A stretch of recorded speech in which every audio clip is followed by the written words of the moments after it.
Hey everyone, and welcome back to Policy Punchline. Here at the show, we interview scholars, policymakers, and business executives on urgent issues and frontier ideas in our world today. I am Princeton sophomore James Cross, and we're so excited to welcome Tarek Mansour to the show today. Tarek is the CEO and co-founder of Kalshi, a new marketplace that allows users to trade on events of all sorts, macroeconomic and financial, to political outcomes, and even weather events. His background spans investment banking and quantitative trading, but today he's on the cutting edge of opening up new types of trading to the general public. He was named to Forbes 30 under 30 list in finance last year, and surely has his eye on more accolades ahead.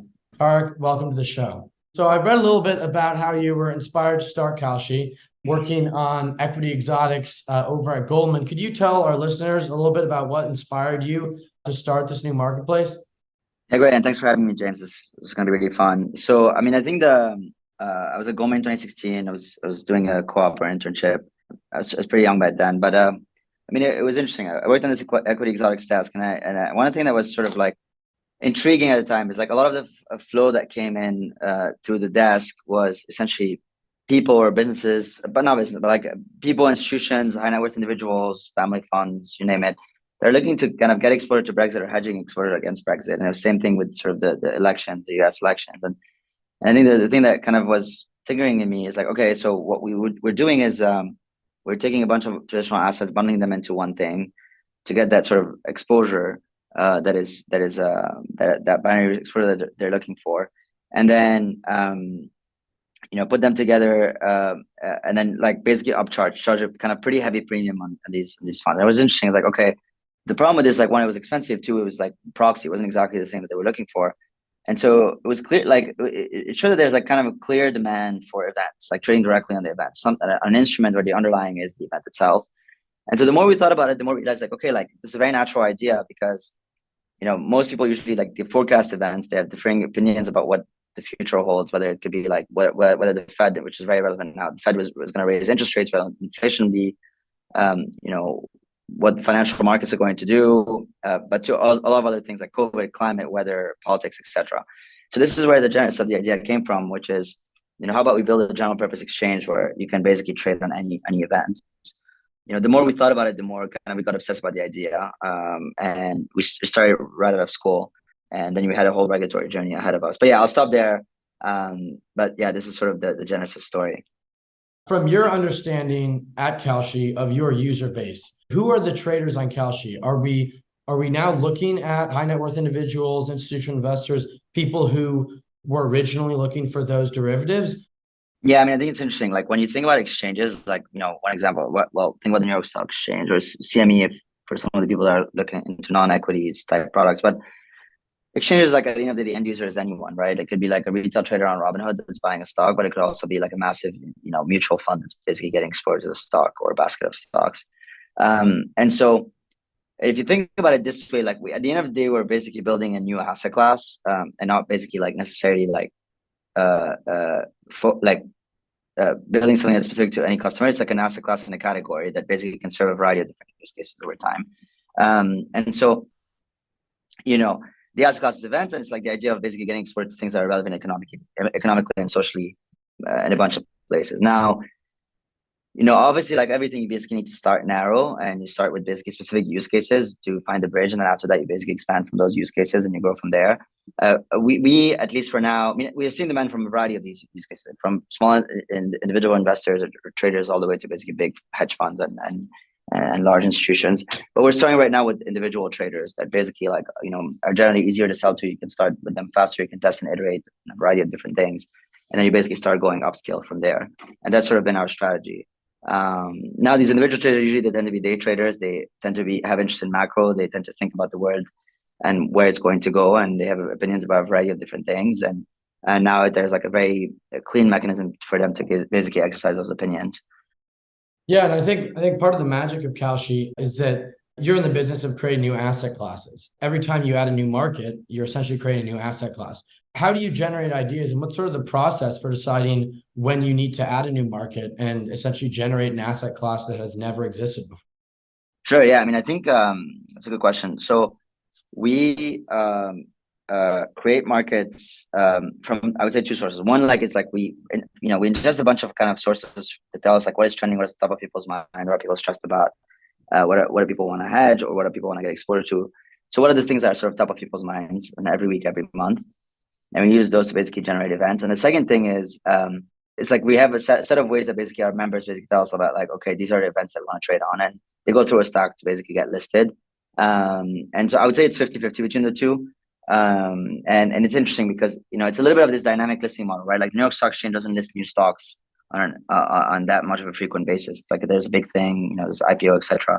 We had this idea that we can basically take any interesting things that is relevant in the wild and create it into a tradable instrument and do it really, really fast. And so this kind of also opens up. I mean, if you look at our industry, we're regulated by the CFTC, which is the Futures Commodity Trading Commission. They regulate everything other than equities, like commodities, interest rates, all these different things. In the last year, we've listed more than 400 markets, which is like more than pretty much all the other exchanges combined, which has been kind of a pretty interesting evolution in the space. We're making people rethink a little bit about what how to think about trading and trading instruments. I was also curious about Kalshi's hedging products. Could you tell me a little bit more about the businesses that are interested in these hedging products as opposed to more traditional insurance? Yeah, I mean, right now it's like, for example, one of the simple use cases today, right? Like, and it could be actually, it's not just businesses, people as well, or traders. You basically, with our Fed market or inflation markets, right? Like today, there's no easy way to get exposure to inflation or hedge yourself against inflation. And people, what they did in 2022 is they bought gold, they bought Bitcoin, they bought S&P as inflation hedges. But what happens? Inflation kept going up, and all these kept going down. So it's like really terrible inflation hedge, and there's no really clean inflation way to really hedge inflation today. I mean, there are tips. Kind of, it's a type of bond that is inflation linked, but that also has the bond exposure. So even if inflation keeps going up, like there is sort of like a exposure to interest rates, and so that can also have the same attributes as inflation goes up, but you still don't get paid and don't get hedged because something else moves the instrument. The Kalshi market for inflation is very direct. You basically trade directly on inflation, like you buy inflation or you sell inflation at different levels, and you're actually hedged because the thing that determines it is purely inflation and nothing else. Same with Fed interest rates. Like a lot of people have opinions about what the Fed is going to do, what your interest is going to be. You own a house, or you're about to buy a house, and you're thinking about what to do with it. What is going to happen to interest, which is going to basically lead to your mortgage going up and down, or anything. Interest rates basically impact anything all across the board. We have a very direct way to basically just get exposure onto, like, okay, what is the next Fed decision? Is Powell going to do 1, 2, 3 hikes? Is he going to raise? Is he going to cut? All these different markets are in Kalshi, and you can basically easily get exposure to them, or hedge exposure to interest or inflation, which we see as pretty important. Yeah, I want to drill down on that, especially recently. One of the most volatile periods in change in 2-year Treasury yields and related instruments that reflect predictions about what's going to happen with the Fed funds rate. How would you differentiate Kalshi's market from some of the other markets that are closely linked to the Fed's fund rate? It used to be Eurodollar futures, SOFR futures, 2-year Treasury yield. How would you differentiate Kalshi's markets from those? Yeah. So, I mean, I think it depends. So the Fed funds futures, I mean, they're extremely, they're pretty complicated. They have very high margin requirements. It's pretty leveraged product. For anyone who basically is not a very highly sophisticated trader or institutional trader, it's very hard to trade. And the thing with Fed funds is it also sometimes moves in sort of like interesting ways. It's not actually directly on Fed decision. It's very correlated with it. But you can often sometimes see divergence between the Kalshi market and the Fed funds market. Ours is just a much more simple and clean way to get direct exposure without having to worry with a lot of different things. And actually, if you ask a lot of people around you who I'd be very surprised if any of them actually trade Fed funds, just because of how inaccessible and how difficult it is to basically get exposure to. On Kalshi, you sign up, it's a few minutes, and then you basically get direct exposure very easily. The other interesting thing is there's arbitrage between the two. So there's oftentimes risk-free money to be made between the two, which is pretty great. And a lot of our traders do that, and they actually make quite a bit of money on a week-to-week or month-to-month basis. So yeah, I would say these are some of the main differences. For inflation, I mean, there's really no other market. There's something called inflation swaps, which is accessible only for $50 million plus transactions. You need an ISTA with a bank. I don't know if you watched The Big Short. It was when Jamie and the other guy went to JP Morgan to get sort of the ISTA, the seat at the table, and they needed all these minimums to basically get the ISTA. Where with our market, the inflation, you don't need any of that. You just sign up to Kalshi and trade it. So the accessibility of the component of these products and the directness component are basically the two strongest value props. I want to zoom in specifically on the differences between market predictions about economic events. So your Fed's fund rate futures implied curve that says, okay, well, what are markets predicting the Fed is going to do? But there are also, predictions from the street by analysts about what's going to happen to inflation prints, what's going to happen to GDP numbers. Kalshi's in many ways outperformed some of the more traditional, both markets-based and analyst-based predictions of what's going to happen in the macroeconomy. Could you explain why you think that is and what that means for the marketplace? Yeah, I mean, for example, the inflation market, like right now, it's the most accurate way to predict the inflation on the street, because what you have is like a market where people are actually trading real money. Like it's a little bit that comes with the wisdom of the crowds. So people come in with a bunch of different opinions, and when they all trade it, you get a market price, and the market price is usually more effective. It's the most effective way to basically forecast that event, and it's much more effective than any of the other mechanisms for it, whether it's the Bloomberg Economist survey or whatever, a bunch of other places, which is like usually like you survey a bunch of people and ask them what they think, or a bunch of economists or experts. But that's very different from like actually people having skin in the game and money on the line, and then having a mechanism, a market to basically aggregate all of those into a market forecast. So our market forecasts have been the best way to forecast pretty much any future event in the future. And I find that really kind of amazing, because it's just kind of like a machine that aggregates the wisdom of the crowds on a variety of topics. And so if you want to know what's going to happen about like the next hurricane or inflation or S&P, etc., Kalshi is a very good way to basically come and get informed about that. Yeah, I love that sort of the democratizing idea that a wide number of individual traders have been consistently more successful than the relatively limited Bloomberg polling that is done of senior economists at banks. I want to pivot a little bit and talk about some of the more theoretical discussions of prediction markets or event-based markets and what their predictive power could be. I've read a certain perspective from Jeff Yost, the founder of Susquehanna. He says that predictive markets could actually save our governing institutions by introducing more accountability. So the example that he gives is that if you had allowed predictive markets about, say, the cost of the Iraq war, so what would the total cost of the Iraq war be? And when the Bush administration was promulgating the idea that the Iraq war is going to be fast, it's going to be cheap, they put out a number of 50 billion. And so he suggests, okay, if you had a predictive market for it, where people could actually make money by predicting that the government's estimates were wildly out of proportion, then it actually could generate public resistance to the proposal. What do you think about this idea that we could have public markets, not just about policy decisions, but about policy outcomes? Yeah, I think, broadly speaking, obviously, there's kind of a whole line of thinking that's called futarchy, which is from Robin Hanson, professor of economics. I love obviously, it's very something that we really kind of have a lot of intellectual interest in, because if you think about it, like, yeah, if you allow people to basically put money on their line and forecast a variety of different things, they will be more accurate than anything else. And it's going to be for policy decisions, like, what will happen to GDP if X president gets elected, or to this other metric. And basically, it's ways for like the population to actually put real money and actually really forecast what are the sort of impacts of a variety of decisions on our future. And that should, again, theoretically be a much more accurate way than like, someone just giving their opinion or whatever. A market where people have skin in the game is usually more accurate. And it's also less biased than whoever is basically doing that. And so I totally agree with Jeff Yost. He's been a big fan of these markets for a while.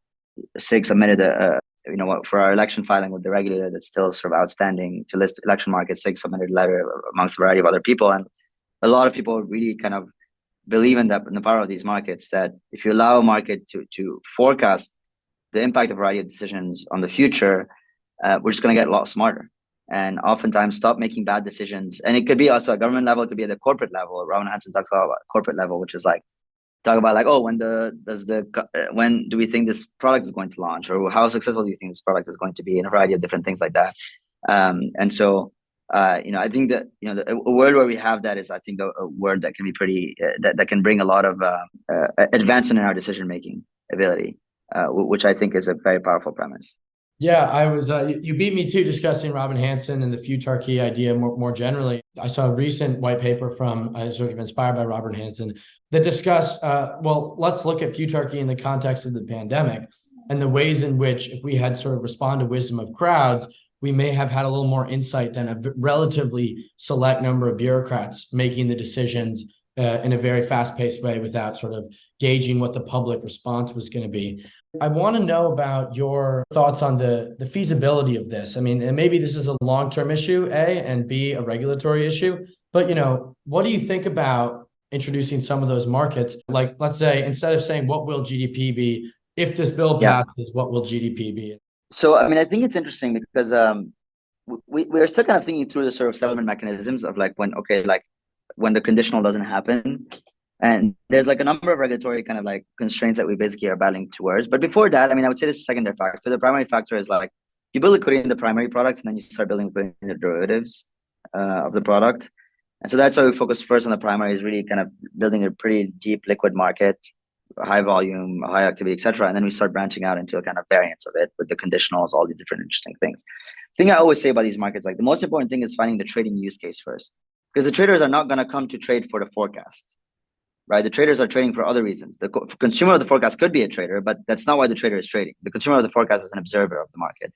And so to get really good forecasts, you need to first get the traders to trade. And, to get the traders to trade, there needs to be like, well, some traders like to speculate and like, want to basically exercise their opinions on events. And that's great. Some people want to hedge. Some people want to, trade around fair value, etc. But yeah. In terms of thinking about markets where you have a lot of participants and there can be really valuable predictive outcomes, Ford and Google at various points have both used internal prediction markets to predict internal metrics or sales or user growth. What do you make of that corporate use case? Have you considered at all selling this technology for companies who want to build their own internal markets? We haven't for now. I mean, I really like the idea, broadly speaking. It's like depends on like how big the market is, etc. I think it'll grow over time, and I think there's like quite a bit of opportunity over time to basically find something in that market. I think for now we haven't really kind of explored it just because we really focus on the trading use cases. But as we kind of like grow the marketplace, etc., I think there's definitely like interesting data component that can kind of basically, I would say, boost the market even further. Like you basically can like sell some of the forecasts and then, bring the money in, like, bring it back into liquidity onto the exchange and basically have this kind of nice flywheel effect. But I would say theoretically very interested. I think practically we haven't really kind of dug into it yet, purely because of, I would say, bandwidth. Yeah, no, exactly. And obviously the market is incredibly fast growing, but also young still. So there are a lot of different directions to move. I wanted to jump into some of the sort of contemporary issues that Kalshi has been dealing with. You briefly mentioned it before, but there has been a long and arduous process with the regulators in Washington and a particularly stubborn CFTC. Can you give us sort of an update on the regulatory status of election-based outcomes at Kalshi and, if you want to, some of the other prediction markets? Yeah, I mean, absolutely. So I think well, first, before we launched, we spent a lot of time getting event contracts regulated. They were not allowed in the US. We opened the whole marketplace for this. It's kind of really kind of a new category. And I think that's been a really exciting development.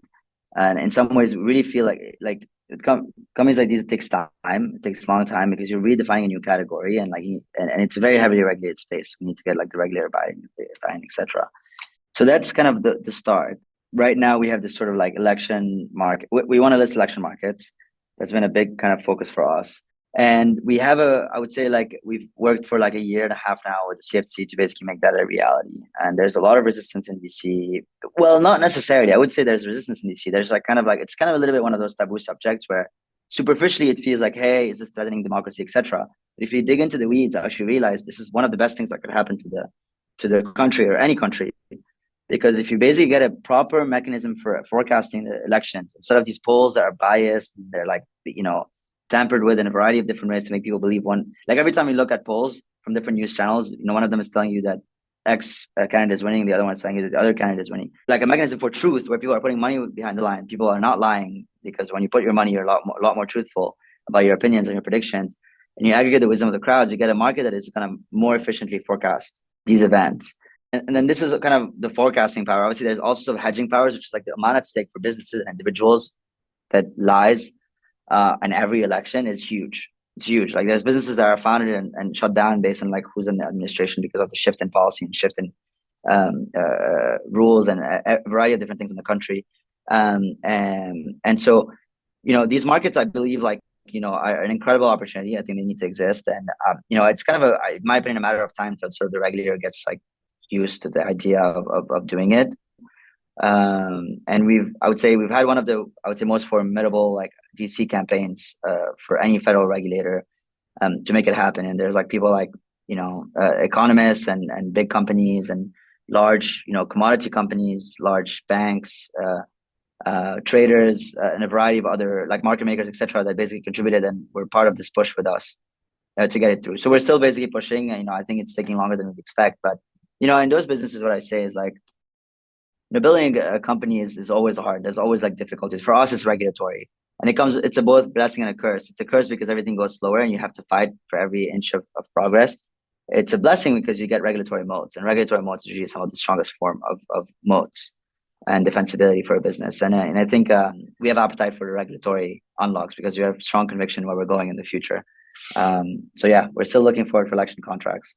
Yeah, personally, I'm looking forward to election contracts too. I was an avid user of Predicted. Predicted, by the way, has a sort of long track record of being quite good at predicting election outcomes. But can you talk a little bit about sort of maybe the precedent of that, or if you see any of those businesses as a threat? So Predicted, I mean, Predicted is a not-for-profit, small scale. I mean, they're not really regulated. They were allowed by CC to exist because they're small scale, not-for-profit. They cannot advertise a lot, low limits. It's a little bit like a proof of concept for what you want to do at scale. So no, I don't think I'm necessarily very worried. Like, I mean, I think, the thing that's great about Predicted is like it brought a lot of data that shows the power of these markets, even if it was at small scale. Imagine we could do it at big scale for big institutions, big funds, etc. So I'd say like, we're like a full-blown, full-scale version of like what, Predicted could be at a very large scale. And I think that makes the opportunity very exciting. In terms of competition, and frankly, like we always welcome competition in the space. Like I think it's a good thing. And the more kind of you have volume and liquidity in a variety of different places, the more you ask, like crypto, right? Like all the exchanges went up at the same time and they went down at the same time. The problem wasn't like exchanges taking market share from each other. It was just like the market growing. And I think this is kind of where we're at here, where like, the more people get educated about events, the more they trade events, the more they think about events, the more there's going to be like players.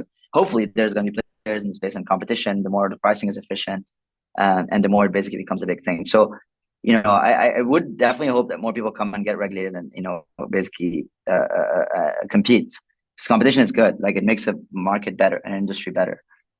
So yeah, that's kind of how I think about it. And some of the big companies are now starting to look into getting into event like CME, right? They're the big derivatives exchange. They're the largest exchange on the planet. Been around for 200 years.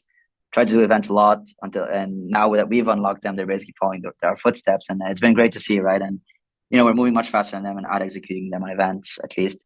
I'm excited to see basically how the ecosystem is growing, the industry is growing.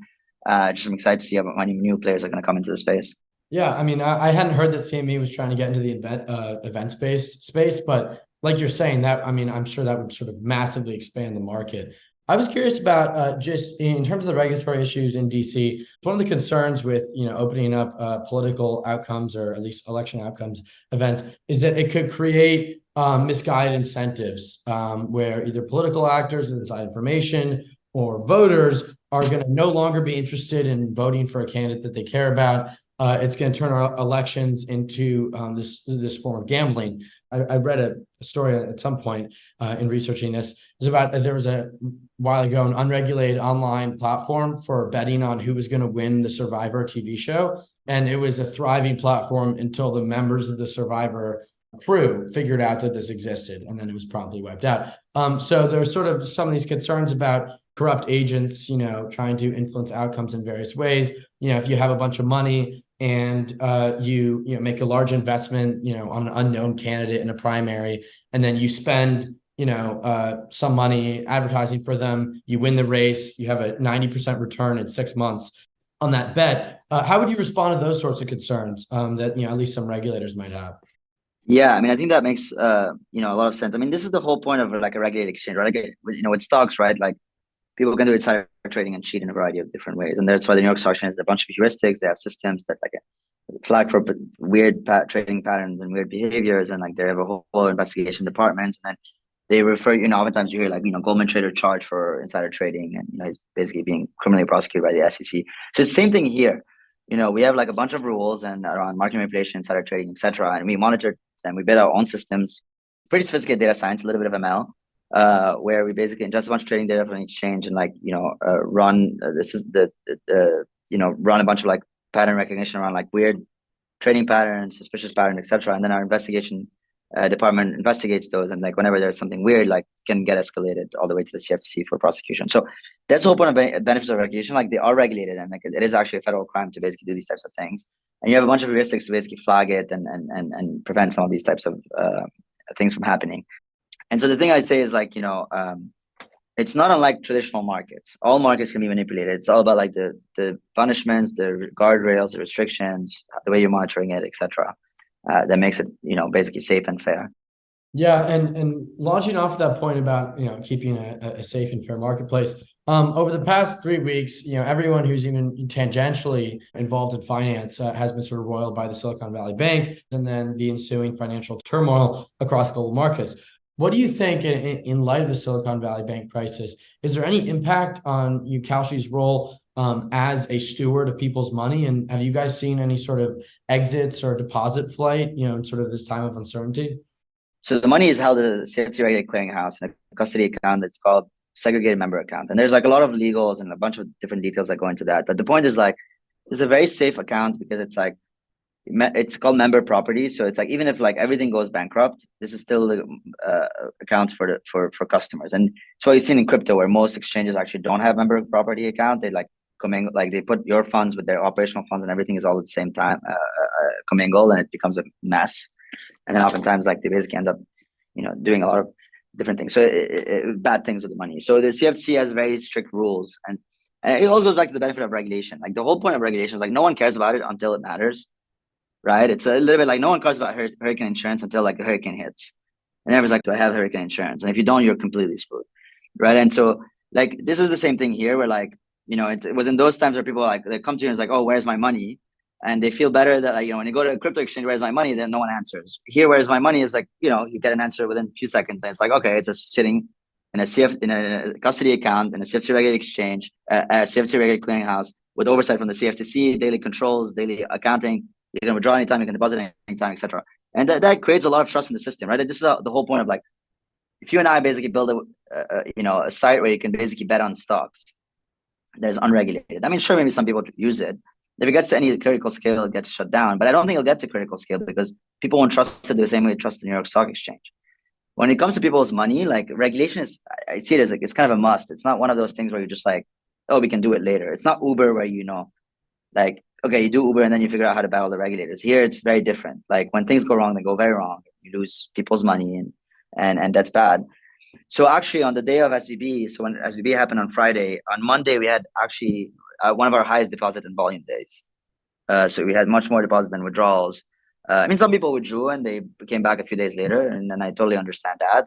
But we had much more deposits. It's because people saw like the benefit of regulation. It's like, because even if the bank failed, the clearinghouse was going to use their own funds to backstop and protect and make sure that like no customer funds are at risk. And even if that wasn't enough, the Kalshis, we were going to use our own funding to basically make sure that all the customers are made whole. And so no dollar was ever in risk. And it's very, very different from, again, the difference between regulated and unregulated. Like you got the protection that in regulated exchanges that you don't get anywhere else. I wanted to sort of pivot to moving forward. Kalshi just released today its newest feature. It provides sort of technical information about price movements in financially related markets. And so it's sort of, if you're familiar with those traditional graphs of a stock moving up and down over a day or a month, that's what Kalshi has now introduced to its markets. I was wondering sort of what was the impetus for that? What does it bring to the user experience?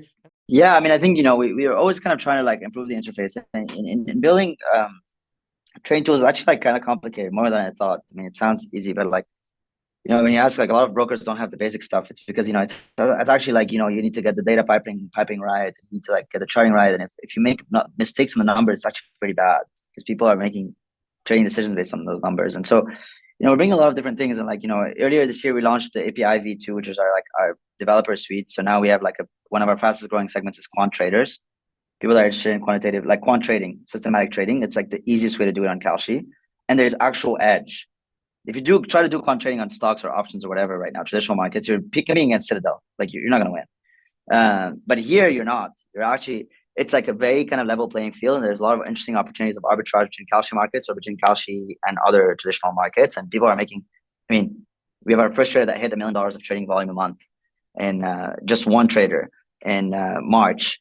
And that trader, I mean, has made like, I think close to, I don't know exact numbers, it's been a while, but like somewhere between 5 to 6 figures in 1 month. I mean, just like, printing cash essentially, more than you would do in any kind of full-time job out of school. And I think it's really interesting. Like, and the interesting part is like, you're actually putting, if you like building and like building software, and you like trading in financial markets, like Kalshi is pretty much the perfect mix of both.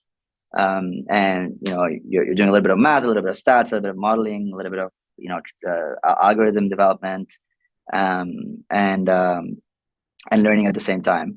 Now on the interface itself, I mean, these charts, I mean, the trading view charts, I just really like the trading view charts. I think they're very neat and elegant. They offer a lot of nice functionality, and so over time we're going to start putting a lot of our charts in trading view format, so that people can start like using them. They can see them on TradingView. They can trade them on Kalshi. Some people like to do technical analysis, so they can draw their resistance lines. They can, draw a lot of, like, take notes, do all the things that they like to do directly on the charts. And now they can do that on Kalshi. But there's a lot of other things in the pipeline. So actually for our Fed market, we're soon releasing like a page where you can see all the the Fed curve and trade directly on the curve. So without actually having to go market by market, but just like, I don't know if you've ever looked at or you're familiar with the concept of the yield curve, but the yield curve is one of the most important things in the economy. So it charts basically the x-axis is time, the y-axis is yield, and it's like for your 10-year, like for your treasuries, your government bonds, like what is the yield at different maturities, and the yield curve and its shape usually tell you like what is the state of the economy. When it goes up, it's usually like a healthy yield curve, like the economy is fine and it's growing. When it inverts, when the longer term is lower than the shorter term yield, it's usually like a sign of or medium term yield. It's usually a sign that the economy is might be going into recession.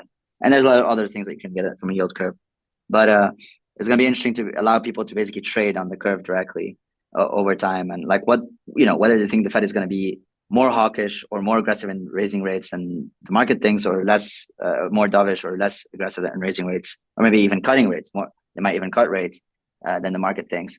And so, yeah, definitely a lot of things coming up. Yeah, no, that's really exciting. As someone who's quite interested in the macro markets, and I'm sure that Kalshi is going to sort of provide a more intuitive user face for doing that. Maybe we should pitch Princeton on introducing Kalshi Trading 101. You can do coding, math, modeling. I want to touch on the second new feature that has sort of been making the rounds in the Kalshi world recently, which is volume rebates. So is there any way you could sort of explain that, what the rationale is there, and how you think it might sort of scale up the market? I'd say one thing I would say before. So we actually do a lot of, we have a few kind of trading competitions and trading Kalshi 101 or events 101 at a bunch of schools like MIT and a bunch of others. So it's pretty cool to do something with Princeton as well. I think Princeton participated in our last, college trading competition. It was the most successful trading competition. So we actually, I think like Citadel does one, Jane Street, CME does one, and we ended up being, by far the biggest, just because it's much more fun and relatable. And so maybe we'll do something with Princeton. On the rebates, so rebates are a very interesting opportunity for people to one, bring liquidity to the exchange, which is great to the ecosystem, and brings more volume and more trading and more liquidity to the exchange, and then get paid for it, which is fair. Like it's a little bit us giving you a little bit of a revenue share, and you basically get paid for it. And some people are just purely from trading, even if you don't have a great strategy, you basically can make 500,000 all the way up to $30,000 a month, depending on the amount of trading. From rebates, and it's pretty phenomenal, right? It's basically one of those opportunities that like the types of returns you can make on Kalshi today are just basically absurd in the traditional markets. So just virtually impossible. One, because of our structure, there's a lot of there's a lot of inefficiencies that you can basically make money off. Two, because there's the people that are there kind of at the same level as you. You're not trading against Citadel, which has infinitely more information than you do. And then three is because of those rebates that are basically in some ways it's us basically sharing some of our revenue with our users to help bootstrap the marketplace and bootstrap new types of markets. So think of it as a little bit of a temporary opportunity to make a shit ton of money, which a lot of people have been been basically taking advantage of. Yeah, no, it's a really exciting space, and it's really also exciting to hear that it's making the rounds across colleges across the United States. What sort of new markets do you see Kalshi operating in 1 year and 5 years? Sort of what sort of directions in terms of new markets are you guys thinking about? Definitely more expanding more on the economic side. It's just like I just think it's very relevant. Like, and we're gonna always do the news related markets, like some of the exciting stuff, like will TikTok ban the baby ban from the US, or when will GPT-5 launch, and all these markets are upcoming, and those are always like these news, very relevant, temporary markets that we're gonna keep listing, and they'll be great. But the economics, I think, is a big source of focus for us, just because I think more and more people are interested in economics. I think more people should be interested in economics and understanding like where the world is going. And I think we have a very real opportunity at being the place to do so.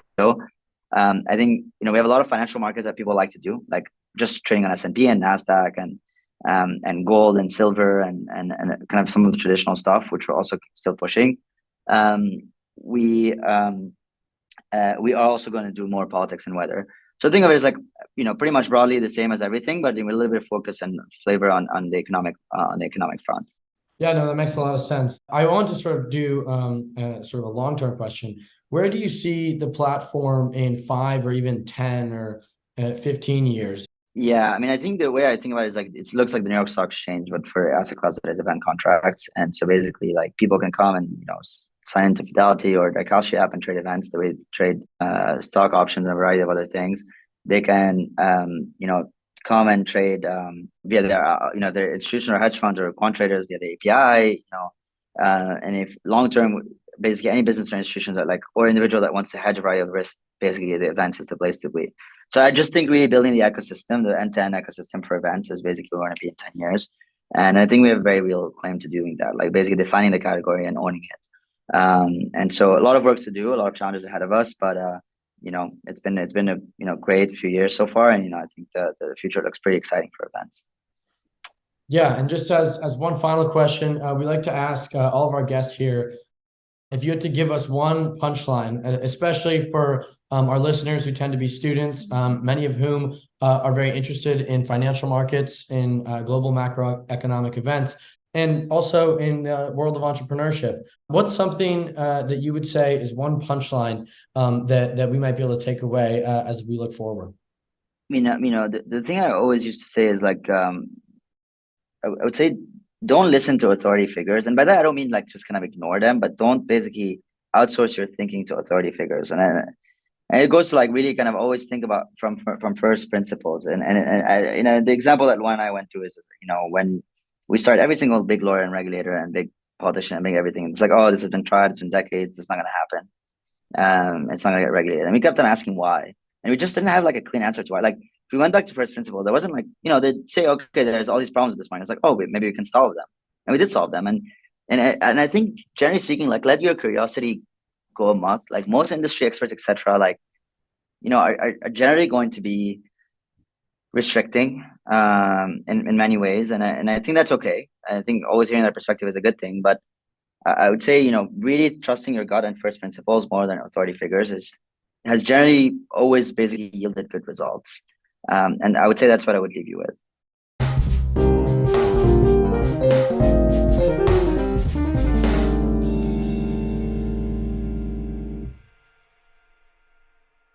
You've been listening to Policy Punchline, a podcast generously supported by the Julius Rabinowitz Center for Public Policy and Finance at Princeton University.